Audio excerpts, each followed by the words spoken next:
Hello guys, সবাই কেমন আছেন? চলে এসেছি আমি সোহাগ ভাই নতুন একটা ভিডিওতে। আজকে আসলে ঘুম থেকে ওঠার পর ভাবতেছি ভিডিও করতে যাব। তারপর প্রস্তুত হয়ে গেলাম, ফ্রেশ ট্রেশ হয়ে হালকা নাস্তা করে চলে আসলাম ভিডিও করার জন্য। আসার সময় এখন একটা কাহিনী হয়েছে। কাহিনীটা কি? আমার মানি ব্যাগে ধরেন আমি দেখতেছি যে আমার খুচরা কোনো টাকা নাই।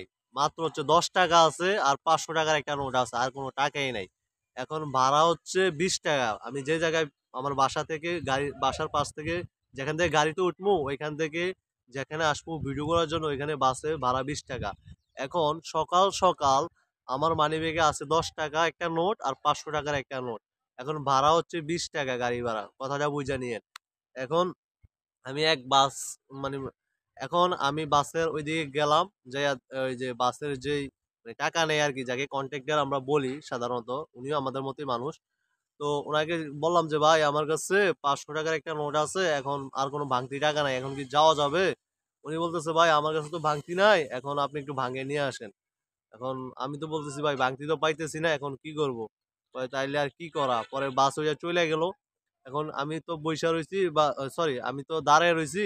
অনেকক্ষণ অপেক্ষা করতেছি। পরে বাস আরেকটা আসছে। ওই বাসের আরেকজন লোক, অন্য আরেকটা লোক উনিও টাকা তোলে। মানে যিনি কন্ট্রাক্টর আমরা সাধারণ ভাষায় যেটা বলি আরকি। উনিও আমাদের মতোই মানুষ।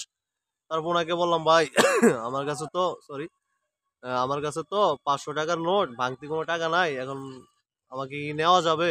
কয়, "যাবেন কোথায়?" আমি কই, "আপনাদের বাস যেখানে গিয়ে থামে একদম শেষ মাথায় ওই পর্যন্ত যাবো।" বলতেছে, "ভাঙতি তো লাগে, দেখেন না একটু ভাঙতি পান কিনা?" আমি বলতেছি, "ভাই ভাঙতি তো টাকা পাইতেছি না, অনেক জায়গায় দেখলাম, এখন কি করা যায়?" বলতেছে, "দাঁড়ান দেখি।" পরে উনার ড্রাইভারের কাছ থেকে চাইলো, ড্রাইভারের কাছেও নাই। পরে কিছুক্ষণ ভাইবা বলল যে, "আচ্ছা ঠিক আছে ওঠেন, দেখা যাক কি করা যায়।" পরে উঠলাম, উইঠা নিয়ে আসলো। নিয়ে আসার পর উনি কি করলো, বাস থামার পর আমি নাইমা দাঁড়ায় রইছি। পরে উনি বলতেছে, "একটু দাঁড়ান।" আচ্ছা আমি দাঁড়ায় রইলাম। তারপর উনি ওই যে পাশে দোকান ছিল, ওইখান থেকে গিয়ে ভাঙতি নিয়ে তারপর আমাকে এই টাকাটা বুঝায় দিছে। আসলে লোকটা খুব ভালো ছিল দেখে এই কাজটা করছে। কিন্তু সহসায় কিন্তু এরকম মানুষ পাওয়া যায় না। এই সকাল, সকাল আমার জন্য একটা ৳৫০০ যে ভাঙতির ব্যাপার, আসলে যারা এরকম ক্রাইসিস এ পড়েন বা এরকম মানে একটা সিচুয়েশন এও পড়েন তখন তারা বুঝতে পারবেন এইটার বিষয়টা। আসলে যে উনি যে কাজটা করছে আসলে অনেক উপকার করছে। আমি তারপর টাকাটা নেওয়ার সময় বলছি, "ভাই আপনি একটা উপকার করলেন। আপনার জন্য ভালোবাসা রইলো।" আসলে বর্তমানে এরকম মানুষ পাওয়া যায় না। তারপরেও খুব ভালো লাগছে আমার ছেলেটার ব্যবহারটা খুব ভালো লাগছে। বয়স কম কিন্তু ভালো একটা ব্যবহার করছে।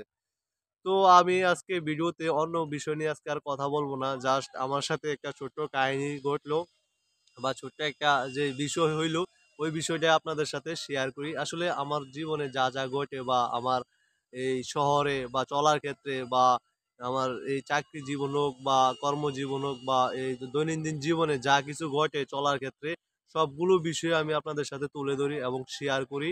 আপনাদের সাথে আমি এটা শেয়ার করার সবসময় চেষ্টা করি। যেহেতু আপনাদেরকে ভালোবাসি, আপনারা আমাকে ভালোবাসেন, আপনারা ভালোবেসে আমার ভিডিওগুলো দেখেন। সেহেতু আমার বিষয়গুলা যাই হোক কেন সেটা আপনাদের সাথে আমি তুলে ধরি এবং সেটা আপনাদের সাথে ফ্রেন্ডলি এবং ফ্রি মাইন্ডে আমি শেয়ার করার চেষ্টা করি এবং সবকিছু খুলে-মেলে বলি। আসলে ভাই মন থেকে যদি আমি সবকিছু খুলে-মেলে বলতে পারি তাহলে না মনের ভিতরে একটা শান্তি পাওয়া যায়।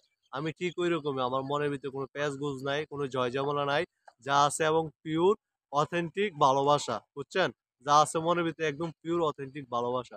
সো গাইস সবাই ভালো থাকবেন, সুস্থ থাকবেন। ভিডিওটা আজকে আর বড় করব না। দেখা হবে অন্য একটা ভিডিওতে।